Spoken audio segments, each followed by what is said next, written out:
Hello viewers, আসসালামু আলাইকুম। আরও একটি ভিডিওতে আপনাদের সবাইকে স্বাগতম এবং শুভেচ্ছা। প্রিয় viewers, this is Nazir Ahmed from Kolkata city.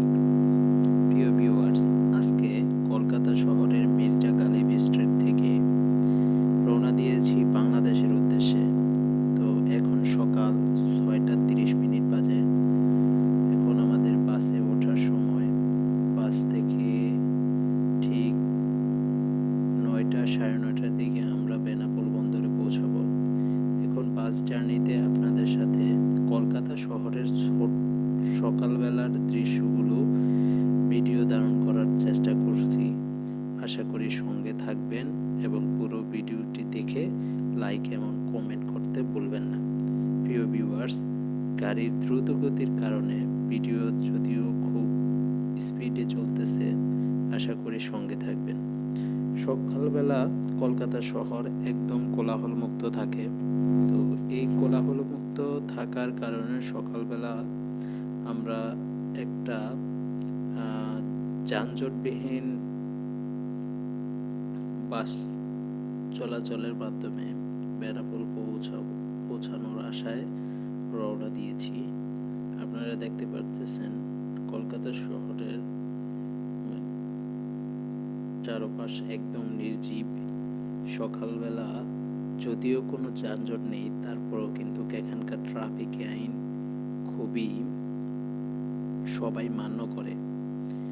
কিছুক্ষণ পর আমরা, যদিও ট্রাফিক এখানে পুলিশ কনস্ট্যান্টলি বাংলাদেশের মতো ডিরেক্টলি থাকে না, তারপরে এখানকার সিগন্যাল পড়ার সাথে সাথে বাসগুলো থেমে যায় এবং আবার সবুজ গ্রিন সিগন্যাল পাওয়ার সাথে সাথে বাস চলাচল আরম্ভ করে। সকালবেলা যাত্রাপথে খুবই কম সংখ্যক মানুষের আনাগোনা দেখা যাচ্ছে। শুধু অল্প কিছু গাড়ি এবং আমরা এই নির্জন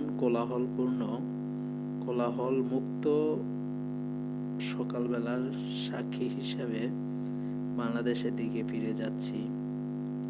প্রিয় ভিউয়ার্স, আপনারা দেখতে পাচ্ছেন রাস্তায় কোনো গাড়ি নেই, তারপরেও নিজের কাছে মনে হচ্ছে যে প্রাণহীন। আসলে এই শহরে আসার উদ্দেশ্য ছিল ভ্রমণ করার, যদিও সে প্রত্যাশা অনুযায়ী ভিজিট করা হয়নি। অনাকাঙ্ক্ষিত কোনো ঘটনার কারণে এখন বাড়ির দিকে চলে যাওয়ার সিদ্ধান্ত নিয়েছি।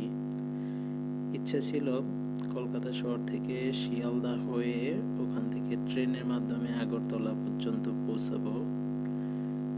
তারপর কোনো একটা কারণে শিডিউলটা চেঞ্জ করতে হয়েছে।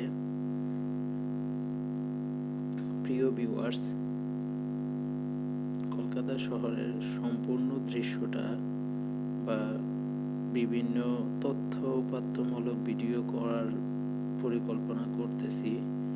আশা করি সবাই চ্যানেলটি এবং পেজের সঙ্গে থাকবেন, সঙ্গে রাখবেন। দেখতে দেখতে চলতে